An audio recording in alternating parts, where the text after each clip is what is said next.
अस्सलाम वालेकुम। यूएनएन के साथ मैं हूं अक्सर शेख। वक्त हुआ है न्यूज हेडलाइंस का।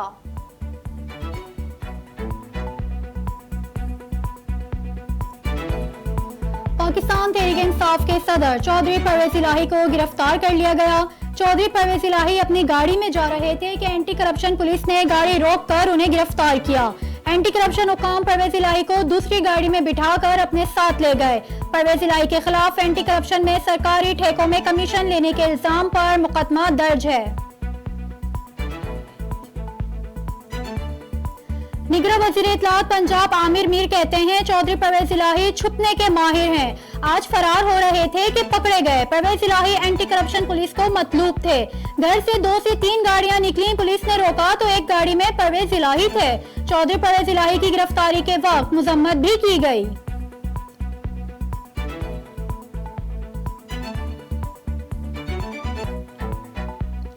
परवेज इलाही की गिरफ्तारी पर बेटे मोनिस इलाही का रद्द अमल। ट्वीट में लिखा, जनवरी से पकड़ दकड़ का सिलसिला शुरू किया था। तब मेरे वालिद ने मुझे ये कहा था कि चाहे मुझे भी गिरफ्तार कर लें, हमने इमरान खान का साथ देना है। पुलिस ने मेरे वालिद को झूठे मुकदमों में गिरफ्तार किया है। हम इंशाअल्लाह पीटीआई में हैं और रहेंगे।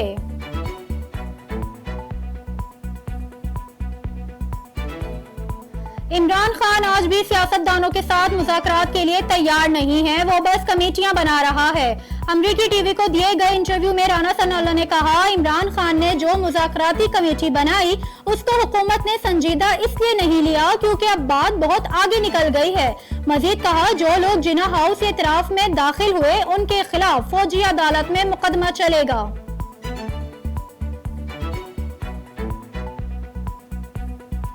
पाकिस्तान पीपल्स पार्टी के रहनुमा कमर जमान कायरा कहते हैं, पाकिस्तान की अदालतें अमेरिका की अदालतों से ज्यादा आजाद हैं।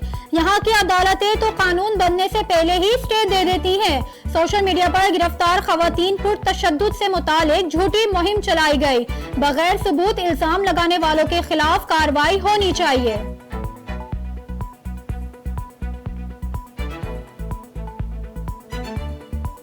वज़ीर मुमलिकत आयशा गौस पाशा कहती हैं, आइंदा बजट में महंगाई कंट्रोल करना सबसे बड़ा चैलेंज है। खसारे और महंगाई का तवाज़ुन कायम करना होगा। आइंदा बजट टैक्स फ्री नहीं दे सकते। कौमी असेंबली की कायमा कमेटी बराए खजाना के इजलास के दौरान आयशा गौस पाशा ने कहा, टैक्स आमदन ना बढ़ाई तो खसारे बेकाबू हो जाएंगे। मईशत में इतना बिगाड़ है कि एक साथ सब कुछ ठीक नहीं हो सकता। रुपए की कदर में बेहतरी। ओपन मार्केट में डॉलर को बड़ा झटका। ओपन मार्केट में रुपया तगड़ा, डॉलर 11 रुपए सस्ता हो गया। ओपन मार्केट में डॉलर 11 रुपए सस्ता होकर 300 रुपए का हो गया है। पाकिस्तान फॉरेक्स एक्सचेंज एसोसिएशन के चेयरमैन मलिक बोस्तान कहते हैं, पाकिस्तान की तारीख में आज पहली बार डॉलर की कीमत में 27 रुपए कमी हुई है। ओगरा ने एलपीजी की कीमत में बड़ी कमी कर दी। एलपीजी का घरेलू सिलेंडर 438 रुपए सस्ता हो गया। एलपीजी 37 रुपए 13 पैसे फी किलो सस्ती हो गई। नोटिफिकेशन के मुताबिक फी किलो एलपीजी 196 रुपए 75 पैसे की हो गई है। बलोचिस्तान के जिला केच के इलाके में सिक्योरिटी फोर्सेस की चौकी पर दहशतगर्दों का हमला। 2 सिपाही शहीद हो गए। आईएसपीआर के मुताबिक चेक पोस्ट पर मौजूद फौजी पहले से ही चौकस थे। फौजी जवानों ने दस्तयाब हथियारों के साथ बहादुरी से जवाब दिया। शेख रोहेल असगर कहते हैं, साबिक चीफ जस्टिस का बेटा खुद को चीफ जस्टिस समझ रहा है। चेयरमैन असलम बोतानी की जेर सदारत कौमी असेंबली की ऑडियो लीक खुसूसी कमेटी का इजलास। कहा, साबिक चीफ जस्टिस साकिब निसार के साहबजादे नजम साकिब को रूल्स 227 के तहत कमेटी ने समन किया था। कमेटी के रुकन शेख रोहेल असगर ने ऑडियो लीक्स के मामले पर वजारत खजाना के हुक्काम को बुलाने की तजवीज दे दी। साबिक वफाकी वजीर असद उमर कहते हैं, फवाद चौधरी जो कर रहे हैं उसमें वो एक्टिव हैं, मैं नहीं। फवाद चौधरी एक्टिव हैं तो वही बताएंगे कि क्या कर रहे हैं। गुलबर्ग में अस्करी टावर पर हमले और जलाओ गिराव के केस में असद उमर की अबूरी जमानत 13 जून तक मंजूर। इंसदाद दहशतगर्दी अदालत ने असद उमर को शामिल तफ्तीश होने का भी हुक्म दे दिया है।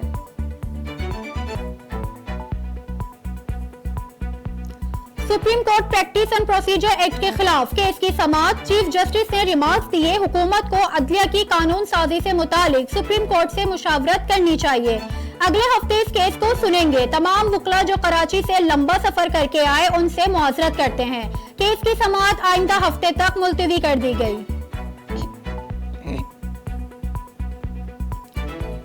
लाहौर समेत पंजाब के 11 अजला में पाकिस्तान तहरीक इंसाफ के कारकुनों की नजरबंदी कलअदम करार देते हुए 9 सफ़ात पर मुश्तमिल तहरीरी फैसला जारी।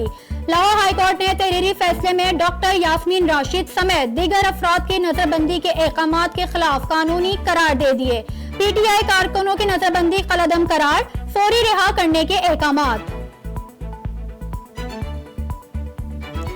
और चांद की झूठी गवाही देने पर सजा का ऐलान। सरकारी रोयते हिलाल कमेटी के अलावा निजी कमेटियों की चांद देखने पर पाबंदी लगा दी गई। चांद की झूठी गवाही देने पर 3 साल कैद या 50,000 जुर्माना या दोनों सजाएं होंगी। कौमी असेंबली से मंजूर पाकिस्तान रोयते हिलाल बिल 2022 की तफसीलात सामने आ गईं।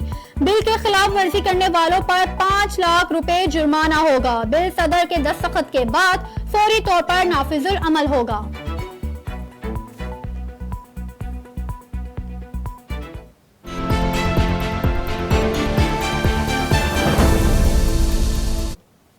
हेडलाइंस आपने जानी। खबरों की तफसीलात और अपडेट के लिए देखते रहिए उर्दू न्यूज़ नेटवर्क।